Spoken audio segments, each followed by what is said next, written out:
नमस्कार दोस्तों, आप सभी को हमारे चैनल द डिवाइन संसार की तरफ से नवरात्रि की हार्दिक शुभकामनाएं।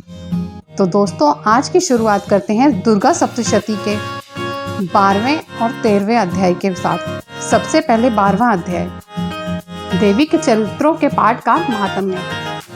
देवी बोली, हे देवताओं, जो पुरुष इन स्तोत्रों द्वारा एक ग्रचित होकर मेरी स्तुति करेगा, उसके संपूर्ण कष्टों को निसंदेह हर लूंगी। मधुकैटभ के नाश, महिषासुर के वध और शुंभ तथा निशुंभ के वध की जो मनुष्य कथा कहेंगे, मेरे महात्म्य को अष्टमी, चतुर्दशी व नवमी के दिन एक प्रगचित हो से भक्तिपूर्वक सुनेंगे, उनको कभी कोई पाप न रहेगा। पाप से उत्पन्न हुई विपत्ति भी उनको ना सताएगी। उनके घर में दरिद्रता ना होगी और ना उनको प्रयोजनों का बिछोही होगा। उनको किसी प्रकार का भय ना होगा। इसलिए प्रत्येक मनुष्य को भक्तिपूर्वक मेरे इस कल्याणकारक महात्म्य को सदा पढ़ना और सुनना चाहिए। मेरा ये महात्म्य महामारी से उत्पन्न हुए संपूर्ण उपद्रव को एवं 3 प्रकार के उत्पातों को शांत कर देता है। जिस घर व मंदिर में या जिस स्थान पर यह स्त्रोत विधि पूर्वक पढ़ा जाता है, उस स्थान का मैं कभी भी त्याग नहीं करती और वहाँ सदा ही मेरा निवास रहता है। बलिदान, पूजा, होम तथा महोत्सवों में मेरा ये चरित्र उच्चारण करना तथा सुनना चाहिए। ऐसा हवन या पूजन मनुष्य चाहे जानकर या बिना जाने करे, मैं उसे तुरंत ग्रहण कर लेती हूँ। और शरद काल में प्रत्येक वर्ष जो महापूजा की जाती है, उनमें मनुष्य भक्तिपूर्वक मेरा ये महात्म्य सुनकर सब विपत्तियों से छूट जाता है और धन, धान्य तथा पुत्र आदि से संपन्न हो जाता है। और मेरे इसे महात्म्य व कथाओं इत्यादि को सुनकर मनुष्य युद्ध में निर्भय हो जाता है और महात्म्य के श्रवण करने वाले के शत्रु नष्ट हो जाते हैं तथा कल्याण के प्राप्ति होते हैं और उनका कुल आनंदित हो जाता है। सब कष्ट शांत हो जाते हैं तथा भयंकर स्वप्न दिखाई देना तथा घरेलू दुख इत्यादि सब मिट जाते हैं। बाल गृहों में ग्रसित बालकों के लिए यह मेरा महात्म्य परम शांति का देने वाला है। मनुष्यों में फूट पड़ने पर यह भली भांति मित्रता करवाने वाला है। मेरा ये महात्म्य मनुष्य को मेरी जैसी सामर्थ्य की प्राप्ति करवाने वाला है। पशु, पुष्प, अर्घ्य, धूप, गंध, दीपक इत्यादि सामग्रियों द्वारा पूजन करने से ब्राह्मण को भोजन करा के, हवन करके, प्रतिदिन अभिषेक करके, नाना प्रकार के भोगों को अर्पण करके और प्रत्येक वर्ष दान इत्यादि करके जो मेरी आराधना की जाती है और उससे मैं जैसी प्रसन्न हो जाती हूँ, वैसे ही प्रसन्न मैं इस चरित्र के सुनने से हो जाती हूँ। यह महात्म्य श्रवण करने पर पापों को हर लेता है तथा आरोग्य प्रदान करता है। मेरे प्रादुर्भाव का कीर्तन दुष्ट प्राणियों से रक्षा करने वाला है, युद्ध में दुष्ट दैत्यों का संहार करने वाला है। इसके सुनने से मनुष्य को शत्रुओं का भय नहीं रहता। हे देवताओं, तुमने जो स्तुति की है अथवा ब्रह्मा जी ने मेरी स्तुति की है, वह मनुष्य को कल्याण में वृद्धि प्रदान करने वाली है।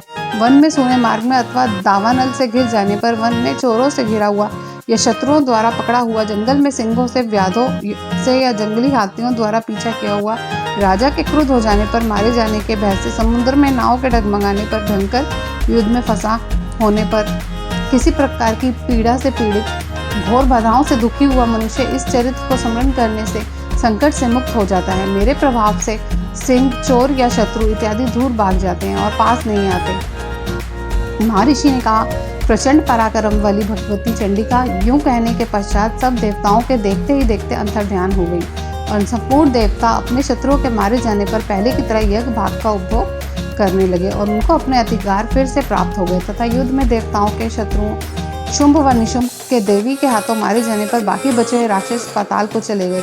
हे राजन, इस प्रकार भगवती अंबिका नित्य होती हुई भी बार बार प्रकट होकर इस जगत का पालन करती हैं, इसको मोहित करती हैं, जन्म देती हैं और प्रार्थना करने पर समृद्धि भी प्रदान करती हैं। हे राजन, भगवती ही महाप्रलय के समान महामारी का रूप धारण करती हैं और वही संपूर्ण ब्रह्मांड में व्यापक हैं और वही भगवती समय समय पर महाकाली तथा महामारी का रूप बनाती हैं और स्वयं अजन्मा होती हुई भी सृष्टि के रूप में प्रकट होती हैं। वह सनातनी देवी प्राणियों का पालन करती हैं और वही मनुष्य के अभ्युदय के समय घर में लक्ष्मी का रूप बनाकर स्थित हो जाती हैं तथा अभाव के समय दरिद्रता बनकर विनाश का कारण बन जाती हैं।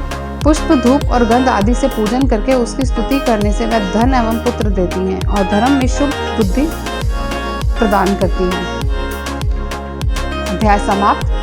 धन्यवाद। अब शुरू करते हैं 13वां अध्याय, राजा सूरत और वैश्य को देवी का वरदान। महर्षि मेघा ने कहा, हे राजन, इस प्रकार देवी के उत्तम महात्म्य का वर्णन मैंने तुमको सुनाया। जगत को धारण करने वाली इस देवी का ऐसा ही प्रभाव है। वही देवी ज्ञान के देने वाली है और भगवान विष्णु की इस माया के प्रभाव से तुम और यह वैश्य तथा अन्य विवेकी जन मोहित होते हैं और भविष्य में मोहित होंगे। हे राजन, तुम इसी परमेश्वरी की शरण में जाओ। यही भगवती आराधना करने पर मनुष्य को भोग, स्वर्ग तथा मोक्ष प्रदान करती है। मार्कंडेय जी ने कहा, महर्षि मेघा की यह बात सुनकर राजा सूरत ने उन उग्र व्रत वाले ऋषि को प्रणाम किया और राज्य के छिन जाने के कारण उसके मन में अत्यंत ग्लानि हुई और वह राजा तथा वैश्य तपस्या के लिए वन को चले गए और नदी के तट पर आसन लगाकर भगवती के दर्शनों के लिए तपस्या करने लगे। दोनों ने नदी के तट पर देवी की मूर्ति बनाई और पुष्प, धूप, दीप तथा हवन द्वारा उसका पूजन करने लगे। पहले उन्होंने आहार को कम कर दिया, फिर बिल्कुल निराहार रहकर भगवती में मन लगाकर एकाग्रता पूर्वक उसकी आराधना करने लगे। वह दोनों अपने शरीर के रक्त से देवी को बलि देते हुए 3 वर्ष तक लगातार भगवती की आराधना करते रहे। 3 वर्ष के पश्चात जगत का पालन करने वाली चंडिका ने उनको प्रत्यक्ष दर्शन देकर कहा, देवी बोली, हे राजन तथा अपने कुल को प्रसन्न करने वाले वैश्य, तुम जिस वर की इच्छा रखते हो वह मुझसे मांगोगे, वह वर मैं तुम्हें दूंगी, क्योंकि मैं तुम पर अत्यंत प्रसन्न हूँ। मार्कंडेय जी कहते हैं, यह सुन राजा ने अगले जन्म में नष्ट न होने वाले अखंड राज्य और इस जन्म में बलपूर्वक अपने शत्रु को नष्ट करने के पश्चात अपना पुनः राज्य प्राप्त करने के लिए भगवती से वरदान मांगा। और वैश्य ने भी, जिसका चित्त संसार की ओर से विरक्त हो चुका था, अतः भगवती से अपनी ममता तथा अहंकार रूप आसक्ति को नष्ट कर देने वाले ज्ञान को देने के लिए कहा। देवी ने कहा, हे राजन, तुम शीघ्र ही अपने शत्रुओं को मारकर पुनः अपना राज्य प्राप्त कर लोगे और तुम्हारा राज्य स्थिर रहने वाला होगा। फिर मृत्यु के पश्चात आप सूर्यदेव के अंश से जन्म लेकर सर्वाणिक मनु के नाम से इस पृथ्वी पर ख्याति को प्राप्त होंगे। हे वैश्य कुल में श्रेष्ठ, आपने जो मुझसे वर मांगा है वह आपको देती हूँ। आपके मोक्ष को देने वाला ज्ञान की प्राप्ति होगी। मार्कंडेय जी कहते हैं, इस प्रकार उन दोनों का मनवांछित वर प्रदान कर तथा उनसे अपनी स्तुति सुनकर भगवती देवी अंतर्ध्यान हो गई और इस प्रकार क्षत्रियों में वह श्रेष्ठ व राजा सूरत भगवान सूर्यदेव से जन्म लेकर इस पृथ्वी पर सर्वाणिक मनु के नाम से विख्यात होंगे। अध्याय समाप्त। धन्यवाद।